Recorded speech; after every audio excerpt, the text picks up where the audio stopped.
Grant Williams, what the hell's going on?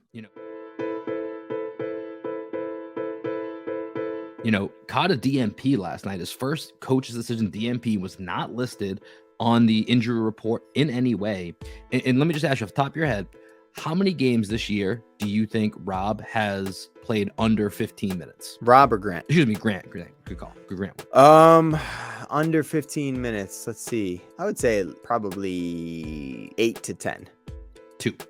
And one of them was that Indiana game right after the break. So he caught a DNP against Cleveland, just over 6 minutes in the Indiana game. And then he's got one other game this entire season in which he was under 15 minutes. So I know Joe Mazzulla was asked about this in the post game and just claimed it was matchup dependent. And I'm be honest, I'm going to call kind of BS on that a little bit. Like it feels like there's more to it.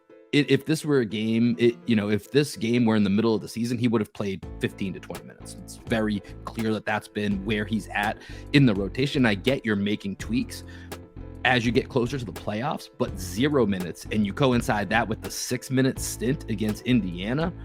It feels like there's more here that's not coming out, and I'm not 100% sure what to make of it. I don't know if this is contract positioning, which is kind of a weird thing to do at this point in the season, or if there's something more that is happening here. And some of Celtics Twitter would apparently be on Mazzulla's side, which I'm not quite there yet. Okay, but if we're looking at it, right, the minutes that would go to Grant in that game went to Hauser and Muscala, who played a combined 20 minutes, right? So you could see giving more minutes to the best 7 on this team, the best seven on this team being the starting 5 plus Brogdon and White.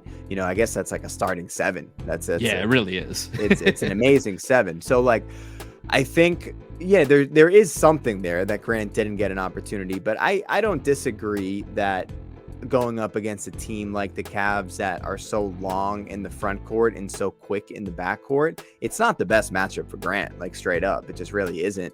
So if you're going to have guys that can guard Donovan Mitchell and guard Darius Garland, you want to give more of the minutes to Malcolm Brogdon, Derek White. You want to be able to bring the 2 bigs away from the hoop and have a Muscala and a Hauser in there. Muscala can match up a little bit more with the size. Hauser is just a better shooter than Grant. So I can see the argument, but it is strange that he got a DNP in a game where the Celtics were up pretty handedly in the second half. Like there was a moment for Grant Williams to play. But I mean, people have been talking about all year, man. Adam said it on his pod recently, like, is Grant Williams the new Marcus Smart for Boston Celtics fans? And just like the way that he's perceived, he gets a little too big for his britches sometimes, So I think, especially with him and the way that he complains to referees and he kind of bitches and moans throughout the game, it's a little bit annoying. I'm sure it weighs on Joe, and like maybe he just needed to like check Grant and be like, hey dude, like we don't need you.